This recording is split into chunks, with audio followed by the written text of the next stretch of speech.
Hi எல்லாருக்கும் வணக்கம். This is Karthika. Welcome back to my channel Maami diaries. எல்லாருக்கும் belated Tamil new year wishes. எல்லாருக்கும் தமிழ் புத்தாண்டு சூப்பராக போயிருக்கோன்னு நம்புகிறேன். எனக்கும் சூப்பராக போச்சு. ஃபெஸ்டிவல்ஸ்னாலே சாப்பாடு தான், அதுவும் கண்டிப்பாக எங்கள் வீட்டில் ஒரு சவுத் இந்தியன் மீல் சூப்பராக இருக்கும். இன்றைக்கி தமிழ் நியூ இயர்க்கு என்னெல்லாம் நான் குக் பண்ணேன்றதை வீடியோ பண்ணியிருக்கேன். அந்த வீடியோ தான் இப்போ நம்ம பார்க்க போகிறேன். இன்றைக்கி லன்ச் என்னென்னு பார்த்தீங்கன்னா, பூசணிக்காய் சாம்பார், அப்புறம் எல்லா காயும் போட்டு அவியல், உருளைக்கிழங்கு பொரியல், அப்புறம் வடை, பாயசம். இன்றைக்கி வெஜிடேரியன்றதுனால நம்மளுக்கு ப்ரீ ப்ரிப்ரேஷன்லாம் பெருசாக கிடையாது. வடைக்கு மட்டும் உளுந்து ஊற வச்சுருக்கேன், அப்புறம் சாப்பாட்டுக்கு அரிசி ஊற வச்சுருக்கேன். இன்றைக்கி ஃபர்ஸ்ட் சாம்பார் தான் செய்ய போகிறேன். ஆல்ரெடி பருப்பு குக்கரில் போட்டு வேக வச்சு எடுத்து வச்சுக்கிட்டேன். இன்றைக்கி சாம்பார் மஞ்சள் பூசணிக்காய் போட்டு சாம்பார் வைக்க போகிறேன். இந்த பேனில் தான் நான் செய்ய போகிறேன். இதுதான் என்கிட்ட கொஞ்சம் பெரிய பேன் இருக்குது. மோஸ்ட்லி நான் இதில் தான் சாம்பார் வைப்பேன். இந்த பேன் நல்லா சூடானதுக்கப்புறமா கடலெண்ணெய் யூஸ் பண்ணி தான் நான் இன்றைக்கி சாம்பார் வைக்கிறேன்.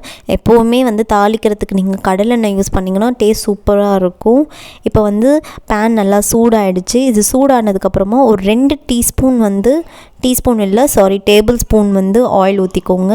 இந்த ஆயில் நல்லா சூடானதுக்கப்புறமா கொஞ்சமாக கடுகு, கொஞ்சமாக சீரகம், அதுக்கப்புறம் சின்ன வெங்காயம் தான் நான் யூஸ் பண்ணியிருக்கேன். ஏன்னா சின்ன வெங்காயம் யூஸ் பண்ணால் தான் சாம்பார் சூப்பராக இருக்கும். அதனால் சின்ன வெங்காயம் போட்டுட்டு கருவேப்பிலையும் கூட சேர்த்து போட்டு நல்லா வதக்கிக்கோங்க. ஒரு 2-3 மினிட்ஸ் நல்லா வதங்கினதுக்கப்புறமா அது கூட தக்காளி சேர்த்துக்கலாம். தக்காளி நீங்கள் ஒரு 2 தக்காளி போட்டால் போதும். நான் இன்றைக்கி 2 தக்காளி, ஒரு 4 பேருக்கு நான் செய்கிறேன், அதனால் 2 தக்காளி போட்டுக்கிறேன். அதுவும் நல்லா வதங்கினதுக்கப்புறமா மஞ்சள் பூசணிக்காய் கொஞ்சம் க்யூப்ஸ் மாதிரி கட் பண்ணி வச்சுருக்கேன். அந்த மாதிரி போட்டால் தான் நல்லாயிருக்கும் சாம்பாருக்கு. அதை நல்லா போட்டுட்டு அது கூட தேவையான அளவுக்கு கல்லுப்பு போட்டுக்கிறேன். போட்டு எல்லாமே நல்லா வதங்கினதுக்கப்புறமா 2 டேபிள் ஸ்பூன் குழம்பு மிளகாத்தூள், 1 டீஸ்பூன் சாம்பார் பொடி, மசாலாலாம் போட்டுட்டு நல்லா கொஞ்சம் வதக்கிக்கோங்க. வதக்கினதுக்கப்புறமா தண்ணி ஊற்றிக்கோங்க.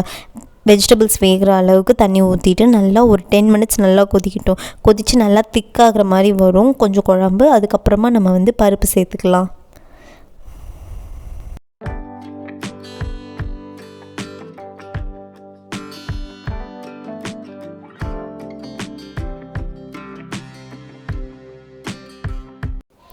இப்போ சாம்பார் நல்லா கொதிக்க ஆரம்பிச்சிச்சு.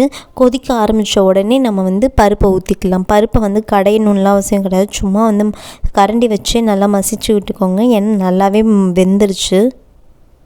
இப்போ பருப்பை ஊற்றிட்டு நம்ம இன்னும் ஒரு 5 மினிட்ஸ் நல்லா கொதிக்க வைக்கணும். அப்போ சாம்பார் நல்லா திக்காகும். நான் அதுக்கு நடுவில் நான் உருளைக்கிழங்கும் உரித்து வச்சுக்கிறேன் பொரியலுக்கு. இப்போது சாம்பார் நல்லாவே கொதிக்க ஆரம்பிச்சிச்சு.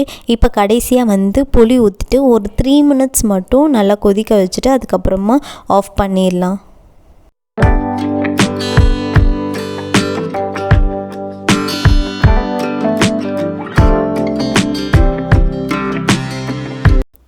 இப்போ புளி ஊற்றினதுக்கப்புறமா சாம்பார் நல்லா கொதிச்சிச்சு. இப்போ கொத்தமல்லி தழை மட்டும் போட்டு இறக்கிடலாம். நெக்ஸ்ட்டு உருளைக்கிழங்கு பொரியலுக்கு ஒரு கடாய் வச்சுட்டு அது நல்லா சூடானதுக்கப்புறமா 1 டீஸ்பூன் நல்லெண்ணெய் சேர்த்துருக்கேன். அது நல்லா சூடானதுக்கப்புறமா 1 டீஸ்பூன் கடுகு போட்டுட்டு நல்லா பொரிஞ்சதுக்கப்புறமா ஒரு 4 பல்லு பூண்டு தட்டி வச்சுருக்கேன் தோலோடு. அது போட்டு நல்லா வதக்கிக்கோங்க. அது கூட சின்ன வெங்காயம், கருவேப்பிலை இது எல்லாமே போட்டு நல்லா வதக்கி ஒரு நல்ல ஸ்மெல் வரும். அது வந்ததுக்கப்புறமா ஒரு தக்காளி, பழுத்த தக்காளி கட் பண்ணி அது கூட சேர்த்துட்டு அதுக்கு தேவையான அளவுக்கு உப்பு சேர்த்து நல்லா வதக்கிக்கோங்க. இது எல்லாமே நல்லா வதங்கினதுக்கப்புறமா கொஞ்சமாக ஒரு 1 டீஸ்பூன் மட்டும் நம்ம குழம்பு மிளகாத்தூள், அப்போ குழம்பு மிளகாத்தூள் இல்லைன்னா நீங்கள் வெறும் மிளகாத்தூள் கூட சேர்த்து நல்லா பரட்டிக்கோங்க. அது கூட வேக வச்ச உருளைக்கிழங்கு சேர்த்து நல்லா மிக்ஸ் பண்ணிக்கோங்க.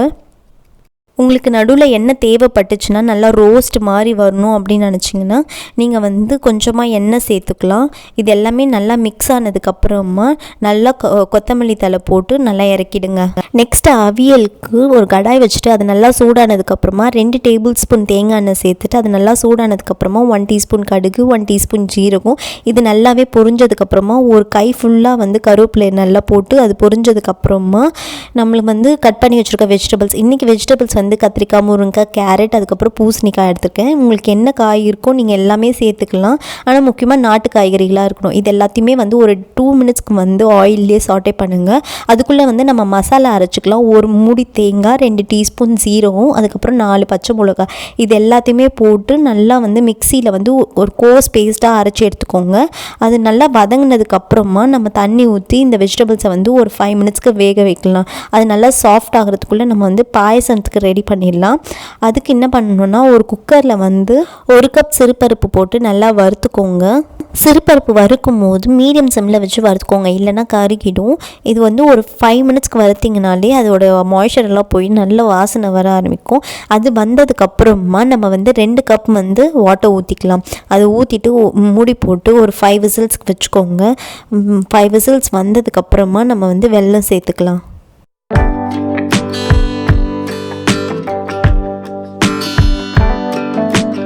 இப்போ வந்து வெஜிடபிள்ஸ் எல்லாமே நல்லா வெந்துருச்சு. இப்போ அரைச்சி வச்சுருந்தோம்ல கோர்ஸ் பேஸ்ட்டு, அதை சேர்த்துட்டு இந்த ரெசிபிக்கு தேவையான அளவுக்கு உப்பு சேர்த்துட்டு நம்ம வந்து இதை வந்து ஒரு 10 நிமிஷத்துக்கு கொதிக்க வைக்கலாம். நல்லா கொதித்ததுக்கப்புறமா நம்ம வந்து தயிர் சேர்த்துக்கலாம். இந்த அவியல் வந்து கார அடைக்கு ஒரு பர்ஃபெக்ட் மேட்சாக இருக்கும். நான் ஆல்ரெடி கார அடை ரெசிபி வந்து நம்ம சேனலில் போட்டிருக்கேன். உங்களுக்கு வேணும்னா நீங்கள் செக் பண்ணி பாருங்கள். இப்போ பார்த்திங்கன்னா தண்ணி நல்லா வத்திருச்சு. இந்த ஸ்டேஜில் வந்து 1 டீஸ்பூன் தயிர் சேர்த்துட்டு நல்லா மிக்ஸ் பண்ணிவிடுங்க. மிக்ஸ் பண்ணிவிட்டு ஒரு கொத்து கருவேப்பிலை போட்டுட்டு அதுக்கப்புறம் 2 டீஸ்பூன் தேங்காய் எண்ணெய் சேர்த்துட்டு மூடி வச்சுருங்க.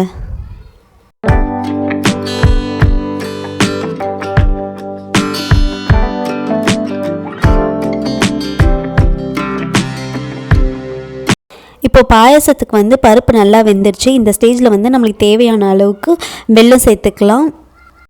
வெல்லம் சேர்த்துட்டு ஸ்டவ்வை வந்து சிம்மில் வச்சுட்டு நல்லா வந்து கலரி விடுங்க. அந்த வெல்லம் நல்லா மெல்ட் ஆகணும்.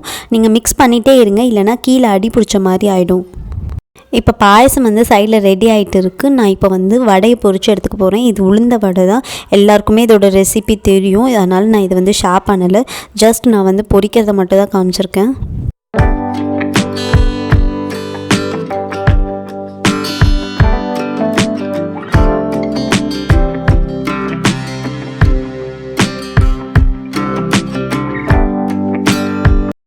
இப்போ வந்து பாயசம் ரெடி ஆகிடுச்சு. இந்த பாயசத்துக்கு வந்து தேங்காய் சேர்த்தா தான் டேஸ்ட்டு சூப்பராக இருக்கும். அதனால் தேங்காய் வந்து அப்படியே சாப் பண்ணி வச்சுருக்கேன், குட்டி குட்டியாக சாப் பண்ணி வச்சுருக்கேன். அதை வந்து நெய்யில் சேர்த்து வதக்கி இதில் சேர்த்துக்க போகிறேன். இது கூட வந்து முந்திரி பருப்பு சேர்த்துக்கிறேன். உங்ககிட்ட முந்திரி பருப்பு இல்லைன்னா பரவாயில்ல, முந்திரி பருப்பு சேர்க்கணுன்ட்டு அவசியமே கிடையாது. தேங்காய் தான் இதுக்கு ரொம்ப இம்பார்ட்டண்ட்.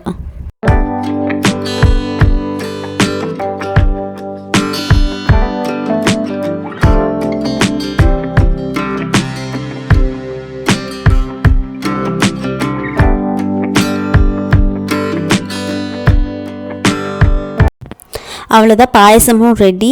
இன்றைக்கி லன்ச் சூப்பராக ரெடி ஆகிடுச்சு. இப்போ வந்து நம்ம சாமிக்கு படைச்சிட்டு நம்ம சாப்பிட வேண்டியது தான். எங்கள் வீட்லேயும் யூஸ்வலாக எப்படி எல்லார் வீட்லேயும் 3 இலை வச்சு படைப்பீங்களோ அதே மாதிரி தான் எங்கள் வீட்லேயும் படைப்போம். எனக்கு இருக்கிறதுலே ரொம்ப பெரிய கஷ்டமான விஷயம் என்னன்னு பார்த்தீங்கன்னா, இந்த விளக்கு ஏற்றுறது. இது வரைக்கும் என் வாழ்க்கையில் ஒரே ஒரு வத்தி குச்சியில் விளக்கு ஏற்றுனதே இல்லை. இதுதான் ஃபஸ்ட் டைம். அதிசயமாக இருந்துச்சு.